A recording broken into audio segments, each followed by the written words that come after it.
Welcome to the Future of Supply Chain, presented by Dynamo. Each episode, we sit down with leaders in the industry as we build the future of supply chain together. Let's get into the show. Here's our host, Santosh Sankar. Hey, ladies and gents, welcome back to the Future of Supply Chain podcast. I'm your host, Santosh Sankar. Joining me today is Adam Honig, CEO of Spiro.ai. Welcome, Adam. Hey, thanks, Santosh. Great to be here. Absolutely. It's great to have you join. And, before we jump in, I'd love for you to give the quick 90-second skinny on Spiro.ai for our listeners. Sure. Well, I'm sure we'll get to it, but we've invented something we call an anti-CRM. And we call it an anti-CRM just born of deep hatred for CRM. And, we can kind of get into that. But basically, prior to starting Spiro, I started and ran one of the largest Salesforce consulting partners worldwide. And it was just like a terrible experience. People would buy Salesforce, they'd spend millions of dollars on it, then they'd spend millions of dollars with me to try to set it up. And often it just went so bad that people were really mad and upset, and then they would blame me. So that's, it's a long story, but that's why I've developed a lot of calluses around CRM. And that's why I just felt like what we need, especially in the industrial sector, is something that's quite different than CRM. And so what's the Adam story? You kind of provided and shared how you got into this world of CRMs, but what was kind of your journey into starting your own Salesforce integrator and then, deciding to take on this mission in building out the anti-CRM product? Right. Well, I have a degree in philosophy, which has turned out to be not very useful at all. And so when I graduated college, none of the big philosophy firms were hiring. And so I got slotted into a sales role. And so I grew my career in sales, working with customers, helping them, solve their problems, and wound up with a bunch of guys who started a middleware software company. And I got to do sales because I was the only guy who could talk in full sentences. And so we wound up building a pretty nice sized business, selling it as a publicly traded company. And along the way, as the sales leader, just became obsessed with sales process and making everything work properly.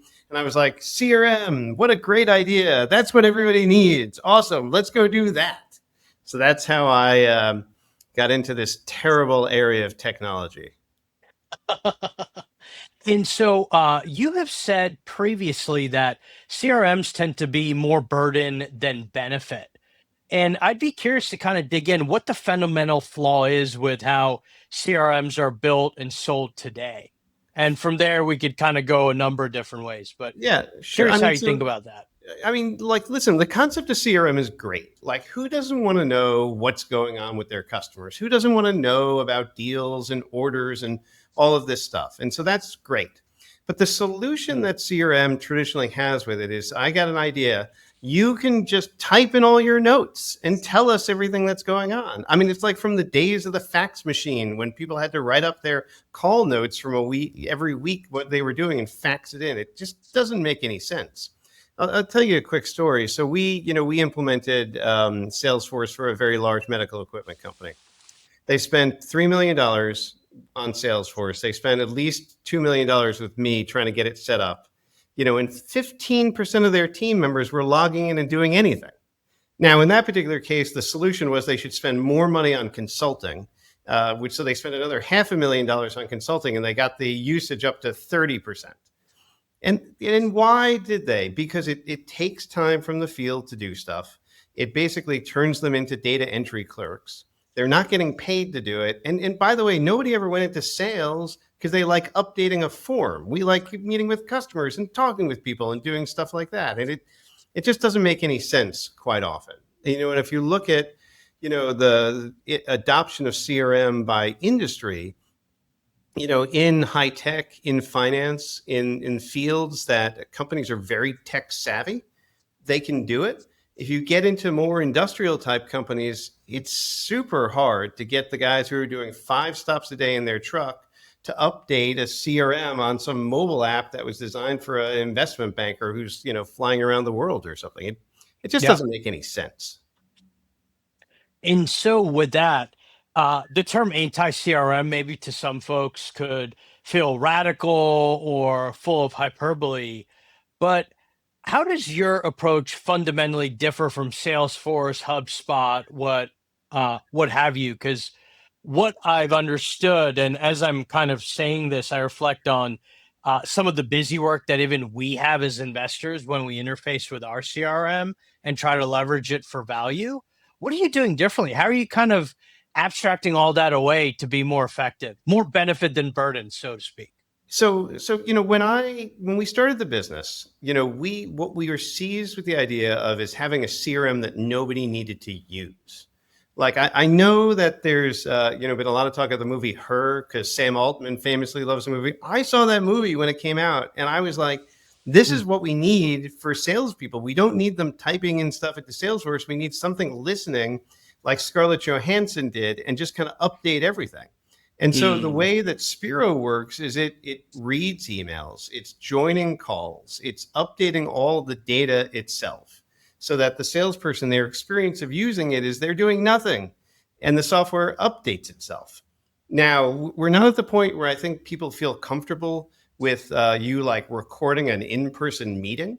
I think we will one day. I think it'll be very common in a few years, but when you leave that meeting with Spiro, you literally just talk to Spiro on the way to your car and give it the update, or you take a picture of your handwritten notes and it takes that and it puts it into the system. So the experience is just radically different of, oh, I have to create a company, I have to create a contact, I have to enter these. There's none of that. That's not how it works. It's designed around the user experience of not needing to do anything. I don't know. I get pretty worked up about this stuff. So if I see this, So proactive relationship management is part of kind of that core philosophy that you hold. What does that mean, right? If I'm sitting and listening as a VP ops, so to speak, or VP sales, what does that mean, and how's that different if I were to adopt Spiro? Yeah, so let me talk about a customer for a second. Let me talk about a company called Electroflex, which makes probably the finest electrical conduit that anybody could buy. Okay, and they sell through distribution. They're a manufacturer. They sell through distribution. They have 10,000 customers out there.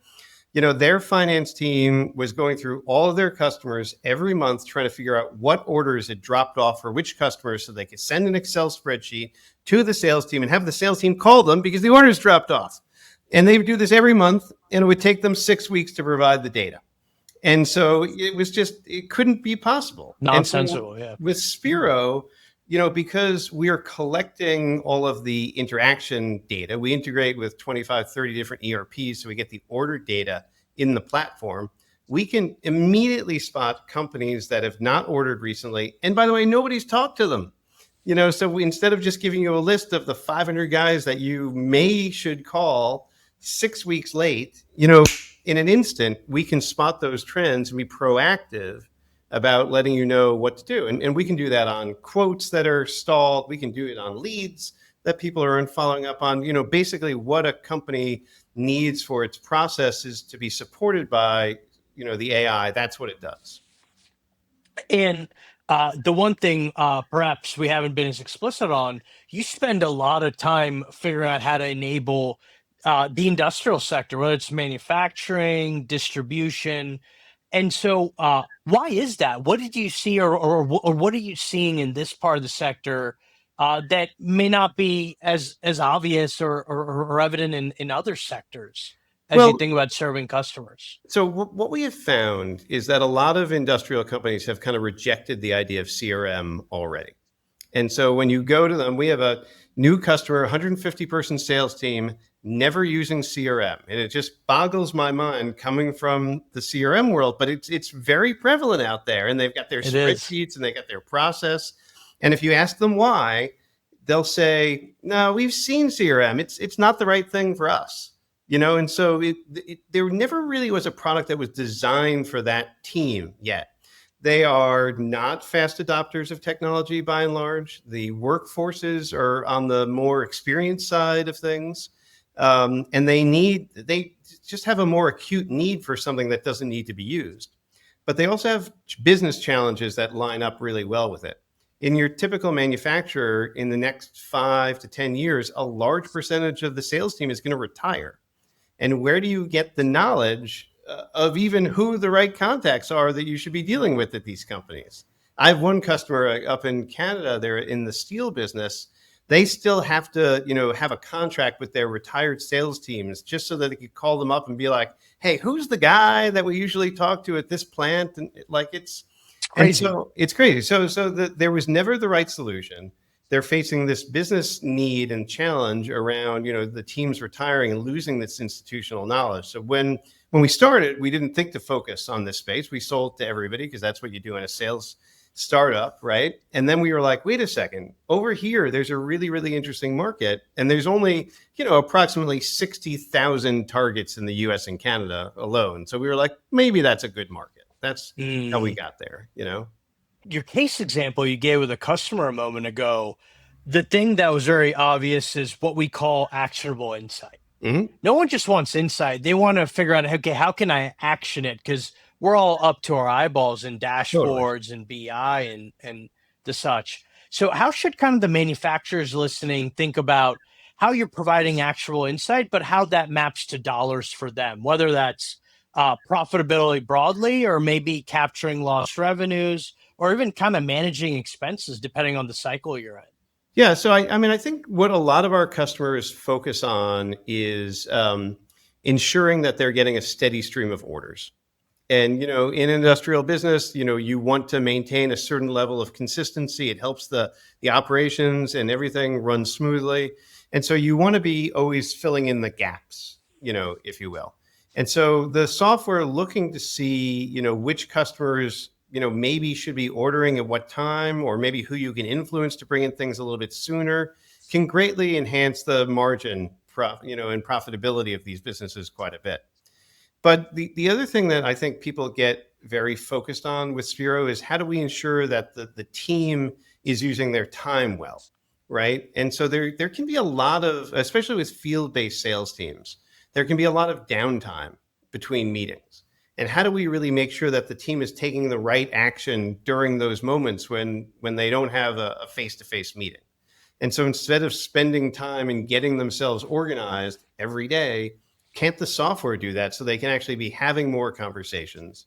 And our theory has always been the more conversations that people have, the more business we're going to be doing, and nothing, increases profitability better than doing more business. So that's our point of view on that.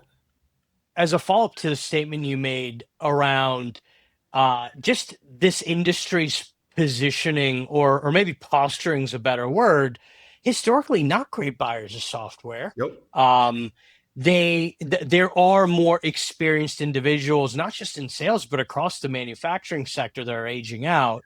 I'm really happy, and maybe this is a bit selfish, that there are a lot of young people now standing up and getting excited by manufacturing and using technology to evolve manufacturing practices. But how are you going in and talking about AI? Because equally, I've been in rooms where executives roll their eyes because they've been promised maybe one thing and it's severely under delivered.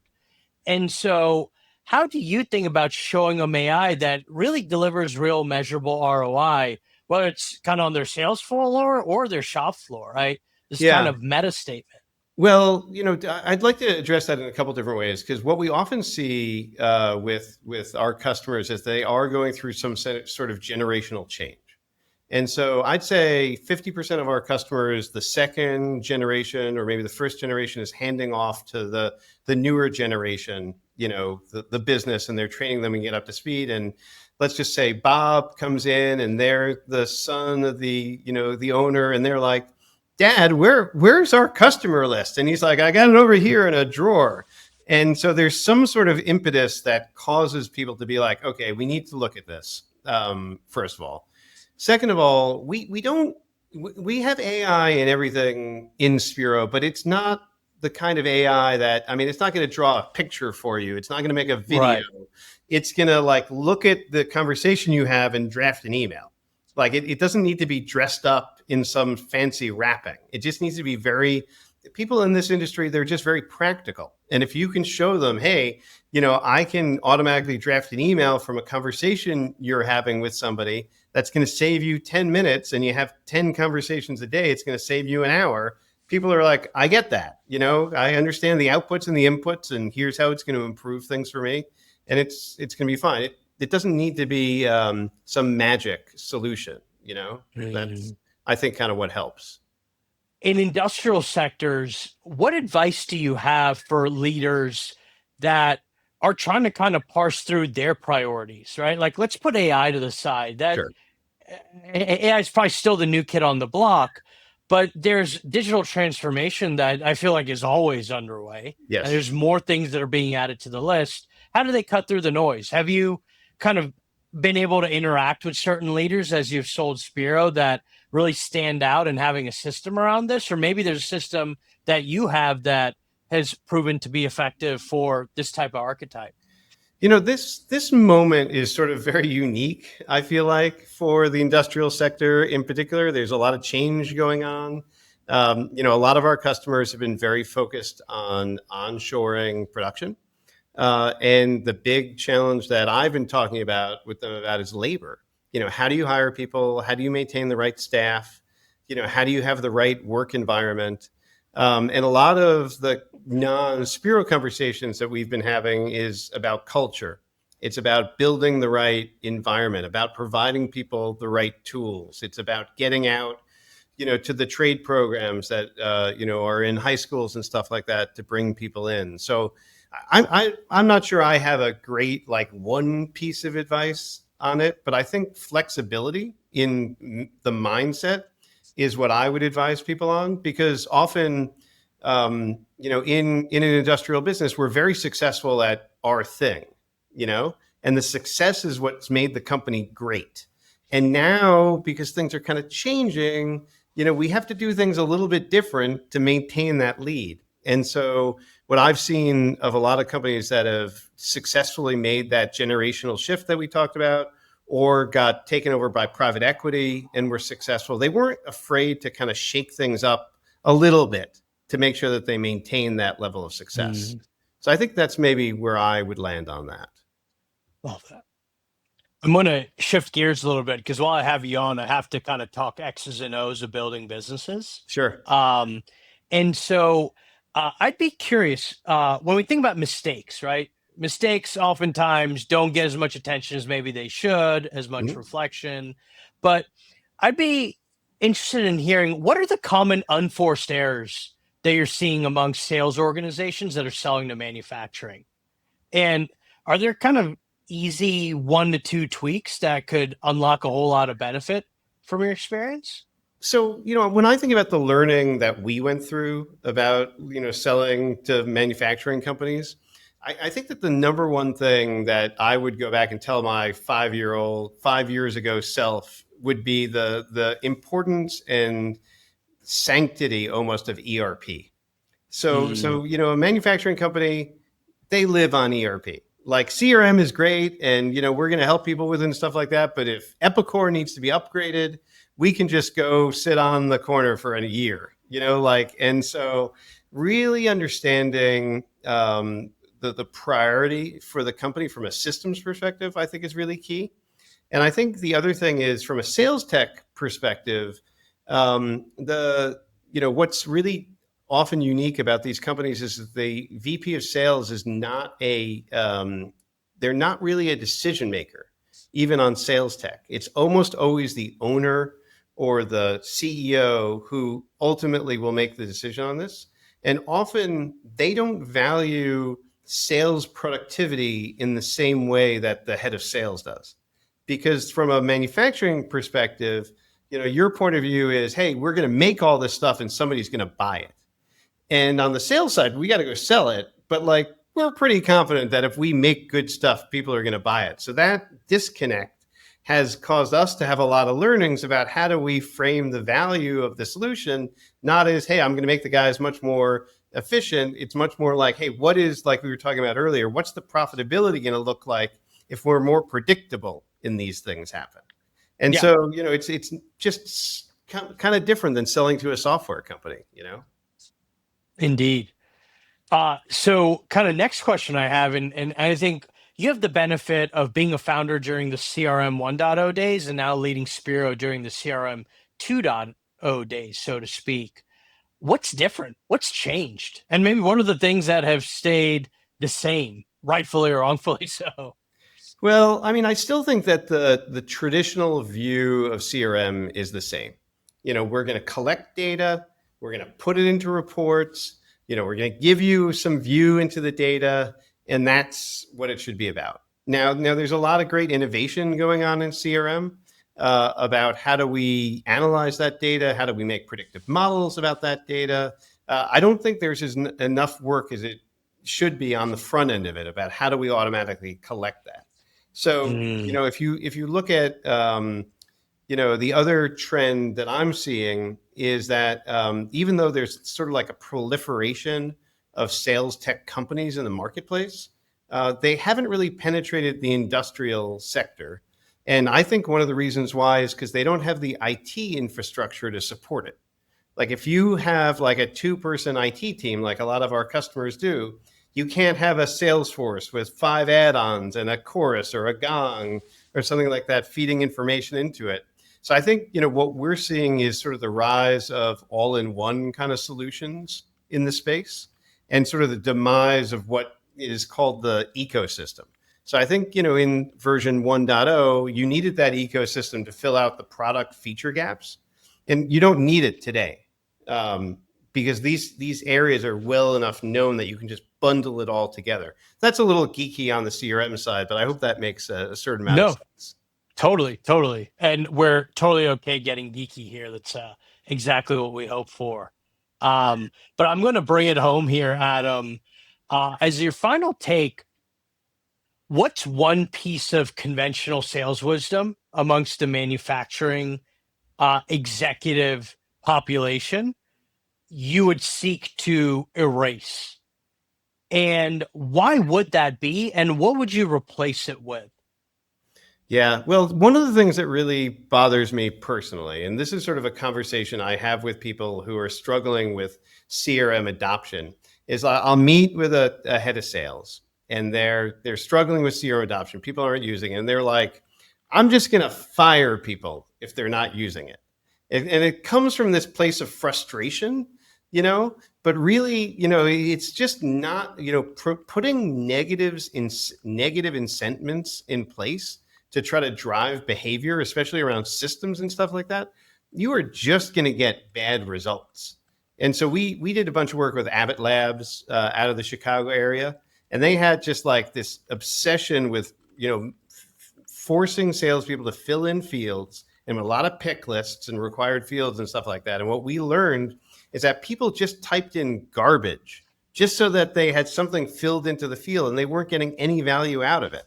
So my advice to you is, if you're using CRM, you're trying to get CRM adopted, and you're thinking about trying to force people that way, take the opposite approach.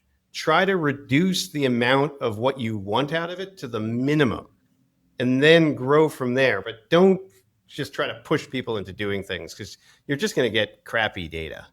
Mm. I don't know. That's my hobby horse of the day. No, I love it, and perhaps oversharing here, but we're in the middle of a CRM migration ourselves, and one of the key tenets that we put in place is we don't need to collect data that we're not going to do anything with. Right. And as a result, depending on the list we're looking at, about half of the fields have been eliminated entirely. And when I say fields, I mean like we might have had 8 fields, they're now 3 or 4, right? Yeah. Never collecting too much, but at least with this, we say, okay, it's actionable, or even just a glance of our pipeline, we could draw value from these few fields that we do manually populate. I've got an idea for you. So in the future, I think we're not going to have fields. I hope so. I think that the software will just adjust itself to the data that it has, and will just present you with the data that it knows. And so like on one company, it might tell you the order history. Another customer is a prospect. It's just going to tell you, their key buying needs or something like that. It's going to be completely adaptable to the situation, to the point where we're not thinking about database tables and fields and columns. That's right. Like that. So I think that's where this whole thing is going. If I might further here, that's exactly how we think about systems of record. We actually believe that systems of record as we know today won't exist in, let's say, 10 years' time. Instead, it's a system of action And the thing that AI allows us to do is if it's all sits in a data lake, we can then prompt it, and the prompts can then structure how we view it or engage with it. Yep. No longer need to live in a world of rows, columns, and input boxes and buttons. Yeah. No, I'm totally with you on that. I think it's going to take a while, especially in the industrial sector, for us to get there with that. Agree. But I definitely see that as the future. Agreed. But with that, Adam, we covered a lot of ground. Thank you so much for spending time with us, schooling us a bit on the world of CRMs for the industrial sector, and look forward to seeing what you and the Spiro team have in store in the future. Right on. Thanks. Thanks for watching. Follow us at dynamo.vc for all the latest episodes. We'll see you next time.